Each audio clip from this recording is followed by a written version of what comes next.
My name is Marcus Grant. I'm 36 years old, and I live in Boston, Massachusetts. Today, I own a multi-million-dollar tech company that employs over 120 people, operates in 3 countries, and just got featured on Forbes' Founders to Watch list. But 10 years ago, I was nobody. Not nobody in a self-pity kind of way. I mean it literally. I was just a broke intern running coffee, sitting in the back of meetings, nodding quietly while people barely noticed I existed. I had no fancy degree, no money, and no family connections. Just a used laptop, a bus pass, and a wild dream of building something of my own. That's when I met her. Her name was Kara Lawson, a sharp-tongued, Prada-wearing executive who walked like the floor owed her rent. She was the kind of person who could fill a room just by looking disinterested. And back then, she was everything I wasn't: successful, respected, feared. And she made sure I knew it. It started small. Sarcastic jokes about my dollar store shoes, eye rolls when I stuttered during presentations, and constant reminders that interns shouldn't speak unless spoken to. I told myself it was part of the grind. Pay your dues, keep your head down, earn respect. But I never forgot the first real conversation we had. It was late one evening. I stayed after hours to finish a pitch deck, one I believed could actually help the company land a new client. Kara walked by, saw me working, and laughed. "Still here, Marcus? You really think anyone here's going to listen to ideas from the coffee boy?" I smiled awkwardly, trying not to take it personally. Then she leaned in and added, "You'll never make it in this world. People like you don't run companies, they take orders from people like me." That one hit different.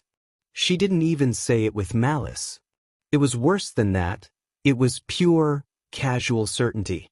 Like she was doing me a favor by setting the record straight. I didn't say anything that day. But something in me changed. I started watching more than I spoke, listening more than I shared. And I made a quiet vow that night, one I never said out loud, not even to myself. Until years later, when I walked into that same boardroom again. But this time, I wasn't the intern. I was the owner. When I first got the internship, I thought I'd made it. The company, Ironmark Strategies, wasn't huge, but it was respected. Mid-sized, East Coast firm known for doing aggressive branding campaigns for tech startups. They had a reputation for bold marketing, but what really caught my eye was the culture they claimed to have: innovation, mentorship, growth. That last word, growth, is what hooked me. I didn't come from a fancy background. No Ivy League degree, no family business, no safety net. I grew up in a 2-bedroom apartment in South Boston. My mom worked night shifts at a clinic, and my dad drove trucks most of his life. I was the first in my family to graduate college, a local community college, but I was proud of it. I believed if I worked hard, stayed humble, and learned everything I could, success would come. At first, I thought Kara Lawson was that opportunity. She was the head of client strategy, sharp, powerful, always dressed like she was going to a power dinner, even at 9 a.m. Everyone respected her, but no one really liked her. Still, I thought, maybe if I could just prove myself to her, she'd take me under her wing. I worked long hours. I volunteered for the worst projects, organizing binders, reviewing spreadsheets, cleaning up awful presentation decks. I never complained. I smiled when I was ignored and thanked people who forgot my name. I thought it was just how the industry worked. But Kara noticed me. Not in the way I hoped, not as someone with potential. More like someone's disposable. I remember during a client call, I quietly passed her a sticky note with some market data she had forgotten to include. It saved the pitch, helped land the client. She looked at me, nodded slightly, and after the meeting said, "Next time, don't interrupt." Even silently. I laughed it off. Maybe she had a point. Maybe I was too eager. But it wasn't a one-time thing. She'd mock my emails in front of others, saying things like, "Are you always this emotional in your writing?" Or, "We don't use exclamation marks in the real world, Marcus." She'd ask me to speak in meetings, then cut me off halfway. Once, I stayed late to clean up a client deck she had completely butchered, no credit, of course. The next day she told the team, "I stayed up half the night fixing that presentation. Some of us actually work." Still, I kept going. I told myself, it's a test. She's hard on people because she wants them to be better. I believed that. I needed to believe that. Because if she wasn't mentoring me, then she was just cruel. Kept my head down. I took notes. I learned. I taught myself design software after hours. I started working on my own ideas late at night, building wireframes, sketching features.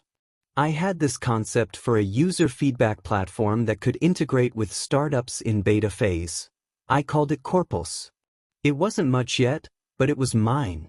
And then, one Friday morning, something happened that shifted the ground beneath me. I'd spent 2 weeks developing a full pitch for a client that specialized in product testing. I built mockups, analytics flow, customer behavior models, all outside my intern role. I sent it to Kara, hoping it might finally show her what I could do. The next Monday, she pitched it. Word for word. Slide by slide. My work, my original idea, presented by her as if she created it over the weekend. I sat in the back of the room, stunned. She didn't even glance in my direction. Not once. After the meeting, one of the analysts patted me on the back and whispered, "Nice work, Marcus." I smiled, but inside, something cracked. That night, I went home, closed my laptop, and stared at the ceiling for hours. I realized that no matter how hard I worked, how long I stayed, how much I gave, this place would never let me grow. At least, not while someone like Kara held the keys. And yet, I wasn't angry. Not yet. Because deep down, I thought maybe I still had time to earn her respect. What I didn't know then was that Kara wasn't trying to test me. She was trying to break me. After that pitch theft, something shifted inside me. It wasn't just disappointment anymore. It was awareness. I started watching Kara differently. Her words, her movements, the way she manipulated meetings to control who spoke and who stayed silent. She'd play people like chess pieces, praise someone one day, cut them off the next. Everything was a power move. And I realized something chilling. She didn't just want to win, she wanted everyone else to lose under her thumb. I began noticing patterns. The new hires she bullied out within weeks. The juniors she'd steal ideas from, only to turn around and call them unfocused or not aggressive enough. And it wasn't just me. I overheard 2 analysts talking once. They said Kara had taken credit for a campaign one of them had spent 3 months building. She got the bonus, the spotlight. The analyst got let go 2 weeks later for underperformance. It hit me. Kara wasn't a mentor. She was a vacuum. She sucked in talent, energy, ideas, and spat people out when they had nothing left to give. So I stopped trying to prove myself. I still did my work, better than ever, in fact. But I stopped giving her extra. I stopped sharing ideas. I saved them, for me. I built up Corpus quietly at night, rewriting code, cleaning up UX designs, researching potential investors. And Kara noticed the shift. She didn't like it. Suddenly, she'd give me impossible deadlines. She'd leave vague feedback on purpose, then scold me in front of others for misunderstanding expectations. One time she told H I had been disruptive in a team call. I hadn't even spoken during that call, but she made sure I got a formal warning anyway. It was like watching someone slowly turn the screws tighter and tighter, waiting to see when you'd break. But I didn't break. I watched. I learned. I started writing things down, every unfair review, every altered document, every time she used my work without credit. I bought a second phone and used it to record meetings, not because I was planning anything yet, but because I knew I'd need proof one day. And then came the Real warning sign. One day after a client meeting, I walked into the break room to grab coffee. I stopped short when I heard Kara's voice around the corner. She was talking to someone on her phone, laughing, full, sharp, cruel laughter. Then I heard her say, "That kid? Marcus? He's a placeholder, not a threat. He doesn't even know how the game works. I give him just enough air to think he's breathing." I froze. She wasn't threatened by me. She mocked me. That night, I sat in my tiny studio apartment, staring at my whiteboard filled with business notes. I had drawn out every screen from my platform. I had calculated every cent I'd saved for potential hosting costs. And something inside me clicked. I realized I wasn't just going to leave that company. I was going to outgrow it, outbuild it, outlast her. But to do that, I had to play her game. Quiet, calculated, invisible. The next few weeks, I became exactly what she expected me to be, the silent, obedient intern again. I smiled when insulted, nodded when interrupted, took notes like a good little soldier. But behind the scenes, I was preparing for a different kind of war. It happened on a rainy Tuesday afternoon. The office was quieter than usual. Most of the senior staff were out at a client event. I was finishing up a few budget reports Kara had dumped on me last minute, not because they were my job, but because you're not doing anything important anyway. I went to her desk to drop off the completed files. She wasn't there, just her laptop open and her phone buzzing beside it. I was about to walk away when I saw the screen light up. "Congratulations on CorePulse beta access. Welcome to the platform." I froze. CorePulse. My startup idea. My exact brand name. At first, I thought it was a coincidence. Maybe it was a client name or a tool with the same title. But the logo in the email? It was mine. The one I sketched on a napkin a year ago. I grabbed my phone, opened the website address in the email, and my heart sank. It was a complete copy of my product. Different color scheme, different layout, but the same flow, same pitch, same everything. Even the placeholder text I used in my demo, it was all there. I felt a strange stillness settle over me. Not panic. Not even shock. Just clarity. I walked straight to my desk, opened the files I had been saving, timelines, backups, code snippets, recordings, and started organizing everything. I checked the website domain registration. It had been purchased by a private LLC, registered under Kara's husband's name. That's when it all made sense. Kara hadn't just stolen my ideas inside the company, she had stolen the one thing I kept sacred, private, and separate. She'd taken CorePulse, the thing I'd spent 2 years building quietly, believing that one day it could change everything. And she didn't just steal it to use. She stole it to own it before I could. To bury me. I didn't cry. I didn't scream. I didn't storm into her office. I just sat there in the middle of that gray office space, with the sound of rain ticking softly against the windows, and I started planning. No more blind loyalty. No more silence. I was done playing defense. It was time to take everything back. From the outside, I looked the same. I still showed up on time. Still took notes in meetings.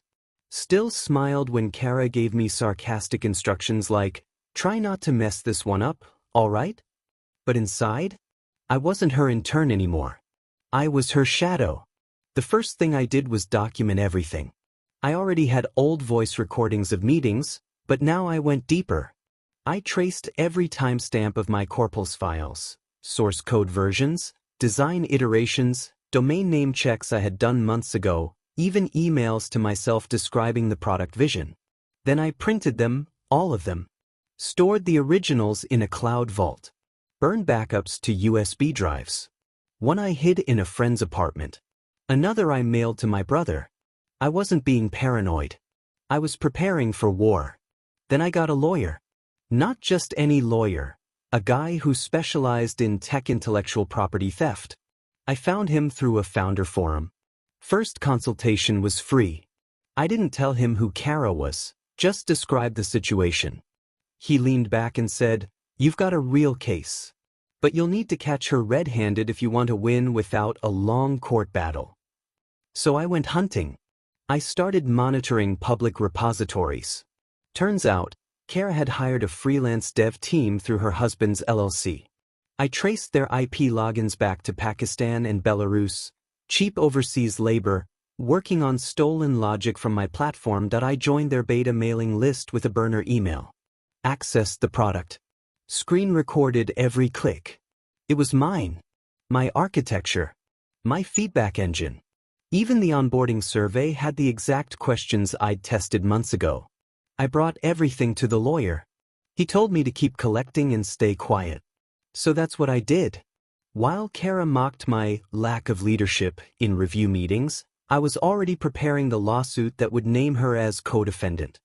While she laughed about how some people don't have the killer instinct, I was already finalizing a deal with an angel investor who loved my original idea and promised a first-round check if I could get the legal side cleaned up.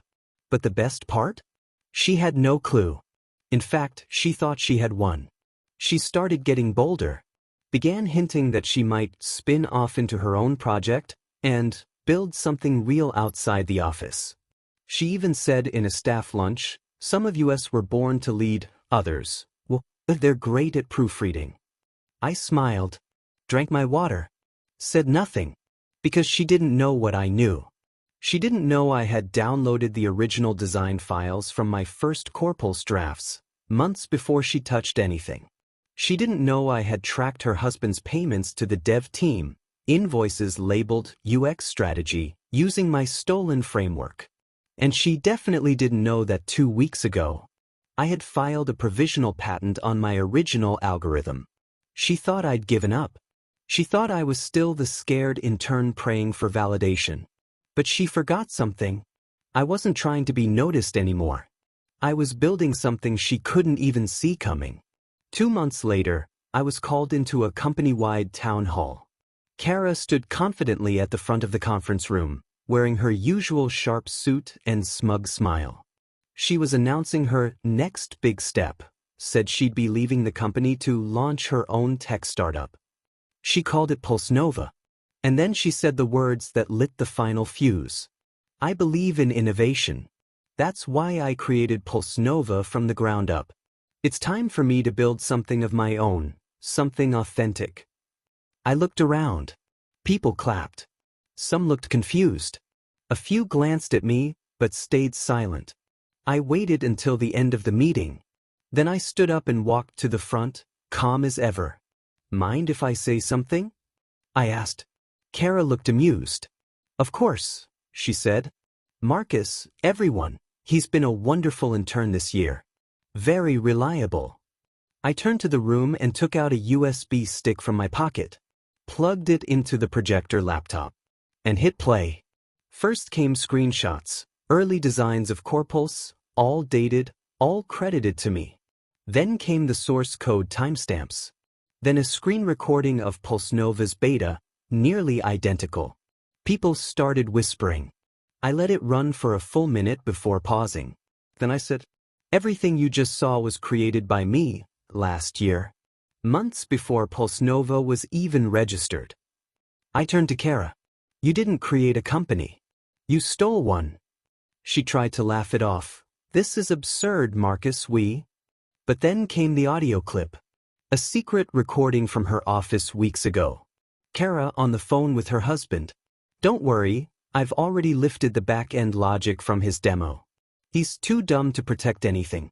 Once I launch first, no one will care who thought of it first." Silence. Dead silence. HR stood up. Legal stood up.